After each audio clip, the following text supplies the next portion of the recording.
monde, ici Arcana Luna et aujourd'hui on se retrouve pour la présentation d'un oracle un petit peu spécial. C'est la voix de l'émeraude de chez Arcana Sacra et donc qui a été créé par Blanche Dragon. Alors c'est un oracle un peu spécial. Je vais vous montrer, on va voir on va voir là dans un instant. En fait, c'est un aura que moi j'utilise beaucoup, mais au niveau énergétique, en travaillant avec mes pierres. C'est un aura que j'ai découvert, il y a pas si longtemps que ça. Donc je vais vous faire la présentation. Donc c'est des cartes en fait sur, les cristaux. Donc je vais vous lire un petit peu le descriptif. Donc c'est chez Arcana Sacra, il est au prix de 26 €. Donc c'est un magnifique oracle. Moi je l'aime beaucoup, mais je vais pas le travailler comme un oracle traditionnel. Je vais vous montrer, je vais vous expliquer. Alors, destiné au plus beau des voyages, celui de l'introspection, ce précieux outil permet de développer votre intuition et de visualiser les états d'âme afin d'apporter la guérison. Passionné de magie des pierres, chaque carte sera pour vous une invitation à la découverte de soi, une occasion d'aller à la rencontre de vos émotions et de vos souvenirs.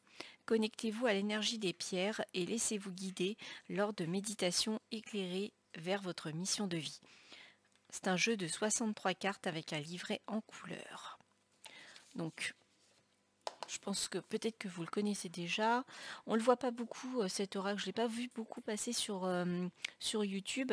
Alors que moi, je trouve qu'il mérite d'être vraiment vu et de... Enfin, voilà, pour moi, j'avais très envie de vous le faire partager et de vous montrer un petit peu voilà, comment je l'utilisais. Donc c'est une boîte, un carton dur. Donc à l'intérieur, il est comme ceci. Vous avez un petit message. Écoutez simplement votre cœur et votre intuition. Donc hop, on a un petit cordon vert.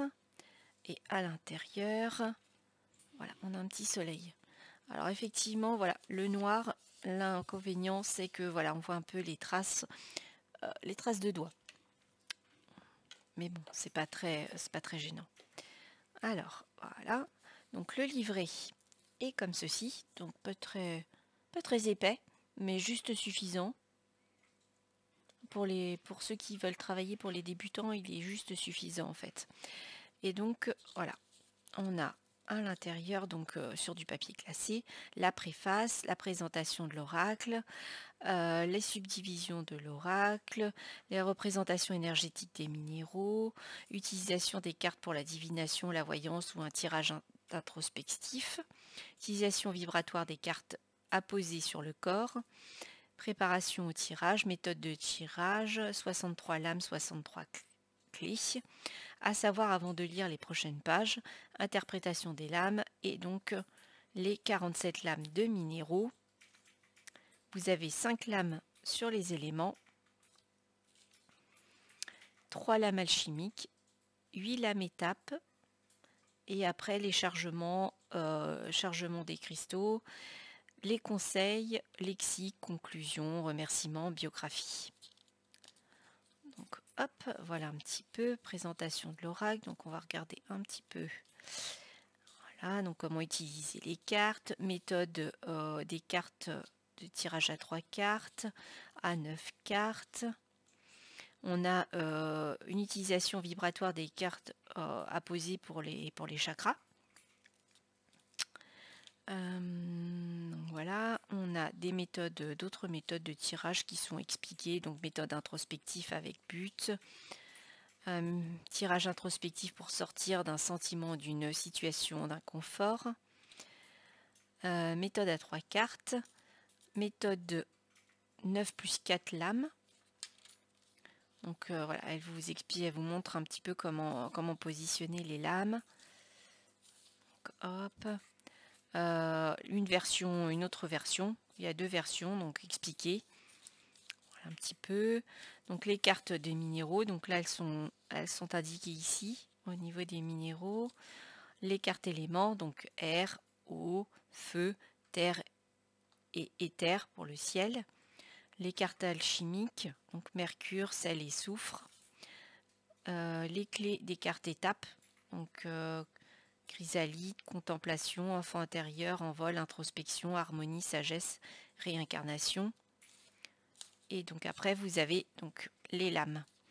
Donc vous avez la carte, le nom de la carte en couleur. Vous avez donc les lames droites, donc qui expliquent, voilà, par exemple pour la gâte-mousse, besoin d'ancrage, de stabilité. En fait, vous avez plein de mots-clés. Renversés, puisqu'on peut les utiliser à l'envers. Et vous avez un mantra. J'ouvre les bras et accueille le flux de la vie afin que celui-ci circule en moi et nourrisse chaque partie de mon être. Et donc vous avez ça pour les 47 pierres. Hop. Ensuite vous avez donc les 5 lames éléments. Donc pareil, le titre, la carte, les lames droites renversées et un petit mantra également. Et ça, pour toutes les cartes, vous avez les 3 lames alchimiques, donc les 8 lames étapes. Donc vraiment, voilà, si on veut travailler sur son enfant intérieur, moi ce que je fais, ben voilà, je sors la carte de l'enfant intérieur que je mets au milieu et je tire 4 ou 5 cartes pour voir un petit peu ce que représente, sur quoi je dois travailler ou quels sont les messages de mon enfant intérieur. Donc introspection, harmonie, sagesse, voilà, il y a plein de... Voilà, il y a conclusions, remerciements et biographie. Donc voilà un petit peu pour le guidebook. Au niveau des cartes, donc les tranches sont neutres. Le dos des cartes est comme ceci. Donc vous voyez, on peut l'utiliser à l'endroit comme à l'envers. Les cartes sont de très bonne qualité. Hein. C'est chez Arcana Sacra, donc les cartes sont de très bonne qualité. Elles sont brillantes. Et on va regarder les cartes. Alors, elles ne sont pas dans l'ordre hein, parce que je l'ai déjà utilisé. Donc voilà un petit peu au niveau des cartes. Donc là, on a le grenat. Donc, par exemple, là, on a élément feu. L'éther.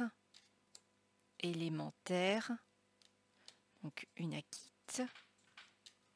Pierre de soleil.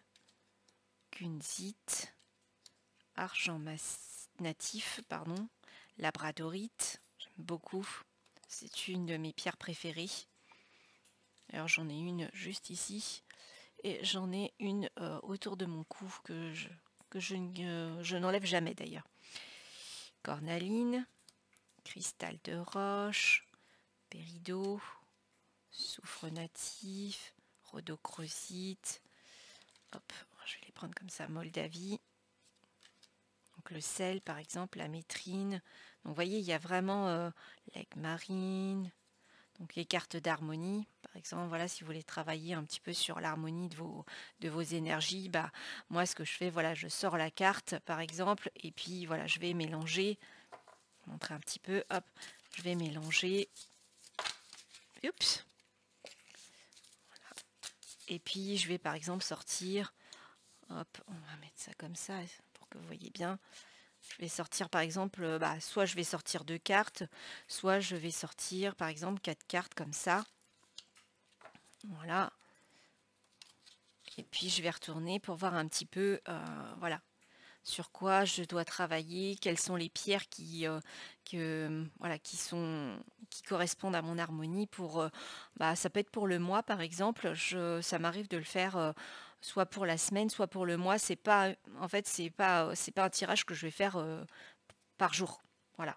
C'est vraiment, souvent je le fais une fois par mois. Je regarde un petit peu, voilà, au niveau de l'harmonie, voilà ce que ça me dit. Voilà, on voit qu'il me faut une amétrine, par exemple, une moldavite, une rhodochrosite. Alors si j'ai les pierres avec moi, bien évidemment, voilà, c'est des pierres que je vais mettre sur mon autel. Si ces pierres, je ne les ai pas, je vais garder les cartes avec moi pour pouvoir, voilà, avoir l'empreinte de leurs énergies. Et on voit qu'il va falloir, voilà, j'ai un message qui me dit que pour être en harmonie, il va falloir que je travaille un peu sur ma sagesse intérieure. Donc après, voilà, je vais me référer un petit peu sur le livret, par exemple pour la 62, pour la sagesse. Je vais aller regarder un petit peu quels sont les messages que l'oracle est en train me dire. Donc voilà, on parle de clairvoyance, de discernement, de capacité à prendre du recul, savoir parler, écouter. Donc on est un petit peu aussi sur savoir parler sur le chakra de la gorge, par exemple. Donc voilà, donc après, ça permet aussi de travailler un petit peu sur ces chakras également. Et puis après, voilà, j'ai le petit mantra, j'agis avec bienveillance. Donc ce que je fais souvent, bah, je l'écris sur mon journal ou sur mon agenda. Voilà, pour avoir cette phrase continuellement avec moi.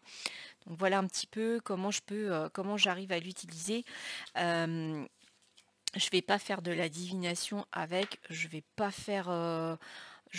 trop faire de guidance en fait, c'est vraiment, je vais prendre, par exemple, là on a la lapis lazuli, je vais par exemple, voilà, dans la semaine, je vais demander quelle pierre doit m'accompagner, ou quel travail je dois faire. Et par rapport à la pierre, bah, je vais savoir si c'est plus, si on est plus sur le chakra du cœur, le chakra de la gorge. Vous voyez, hop, je vais faire ça et puis je vais demander bah, quelle pierre doit m'accompagner, par exemple cette semaine. Hop, je tire et j'ai l'argent natif. Alors évidemment, j'en ai pas. Parce que malheureusement, j'ai pas toutes les pierres, j'en ai beaucoup, mais je ne l'ai pas. Donc du coup, bah voilà, je vais le mettre poser sur mon autel et travailler avec l'énergie de cette pierre tout au long de la semaine. Voilà un petit peu comment est-ce qu'on peut l'utiliser. Après, on peut tirer bah, cette carte. On peut tirer cette carte, par exemple, quelle pierre va m'accompagner pour travailler mon chakra coronal. Et donc voilà, pour mon chakra du troisième œil, et ainsi de suite. Et vous tirez, et puis après, voilà, vous retournez et vous voyez un petit peu. Alors, il se peut que vous ayez, par exemple, bon là, je n'ai pas l'exemple. Hop, on va tirer, voilà, pas le soufre. Émeraude. Si par exemple vous avez une carte comme, hop, est-ce que je vais en trouver une? Hop, voilà. Si je tombe sur la carte comme ça, sur un de mes chakras, enfant intérieur, voilà, donc ça veut dire qu'il va falloir que je travaille un petit peu, pas forcément avec une pierre, mais plus avec mon enfant intérieur. Donc c'est vrai que c'est intéressant parce qu'on a des cartes qui nous permettent en fait de pouvoir travailler un petit peu, bah, par exemple l'enfant intérieur, son envol. On a d'autres cartes pour travailler. Est-ce que je vais retrouver? Hop. Alors, est-ce que je vais vous retrouver ça? Sur les réincarnations, par exemple, sur l'introspection, sur la contemplation. Donc, vous voyez, on a quand même de quoi faire. Donc, on peut prendre, par exemple, bah, ces cartes-là et puis bah, dire sur quel élément on va devoir travailler, par exemple. Hop. Et puis, hop, je vais tirer la carte donc sur les réincarnations. Donc voilà, sur peut-être travailler un peu sur les vies antérieures, sur le passé.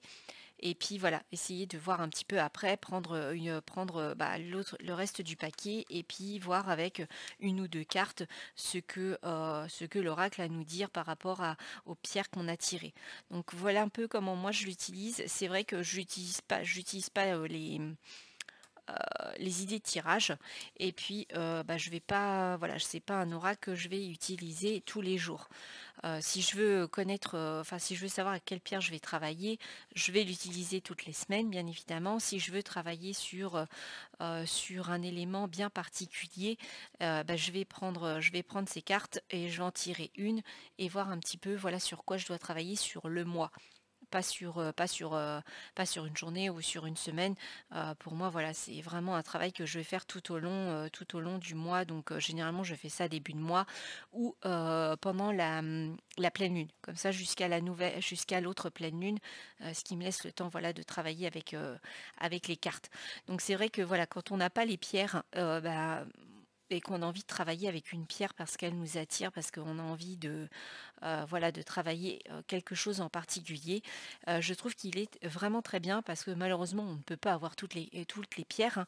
Moi, j'en ai extrêmement beaucoup parce que j'ai la chance d'avoir une boutique à côté de chez moi qui est une boutique de lithothérapie et donc qui a énormément de choix et là où j'adore aller d'ailleurs. Donc voilà, donc moi j'ai la possibilité, voilà, de prendre, mais parfois on n'a pas la possibilité d'acheter, des pierres parce que, bah, à bout d'un moment, c'est quand même un budget, hein, entre les pierres, les oracles, les tarots, bah, ça devient un petit peu un budget donc bah, parfois voilà, ça m'arrive de, bah, tirer une carte et de me dire: «Bah non, j'ai pas la pierre, bah tant pis, je vais travailler avec l'énergie de la carte», donc en la posant sur mon autel et en travaillant le mois avec. Donc voilà un petit peu comment je travaille avec cet oracle. Dites-moi un petit peu en commentaire, bah, si vous l'avez.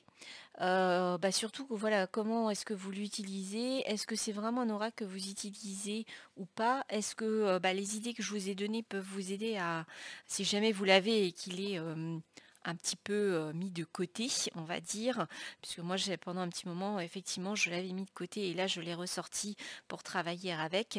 Donc voilà, en trouvant des idées un petit peu de tirage.